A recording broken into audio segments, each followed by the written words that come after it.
देख रहे हैं वासुदेव शॉर्ट्स। जी, साबिक वजीर आजम और बानी पीटीआई इमरान खान साहब के दो बेटे कासिम और सुलेमान, इनका कल एक्स पर एक इंटरव्यू हुआ है।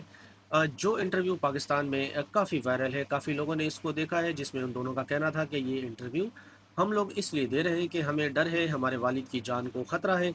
और उनके ऊपर इस तरह के केसेस बनाए गए हैं कि जिसमें उनको सज़ाए मौत देने की भी धमकी दी गई। मज़ीद वो पाकिस्तानियों से कहते हैं कि आप हौसला रखें, क्योंकि इमरान खान हौसला हारने वाला नहीं। वो बंदा हाथ पे हाथ रख के बैठने वाला बंदा नहीं है, वो मुस्तकबिल की प्लानिंग कर रहे हैं और उन्हें उम्मीद है कि एक दिन इंशाल्लाह सब कुछ बेहतर हो जाएगा। मज़ीद वो कहते हैं कि जब हमारी अपने वालिद इमरान खान से बात हुई तो उन्होंने बताया कि हमें एक ऐसे सेल में रखा जहाँ पर 10 दिन लाइट नहीं थी। 2 दिन तो वो कहते हैं कि मुझे परेशानी हुई, लेकिन उसके बाद मुझे ज़हनी सुकून मिला। और उसके अलावा उन्होंने कहा कि इमरान खान की जमात के वर्कर, सियासी रहनुमाओं को भी इसी तरह की संगीन हालात का सामना है। उन्होंने कहा कि आप हौसला रखें, इमरान खान एक असूल पसंद आदमी है और अपने असूल से और मौक़िफ़ से कभी भी पीछे नहीं हटेंगे और ना ही वो कोई डील करेंगे, और इंशाल्लाह जो भी होगा आगे चलकर सब बेहतर होगा। ऐसा कहना था साबिक वज़ीर आज़म और बानी पीटीआई इमरान खान साहब के बेटे कासिम और सुलेमान का।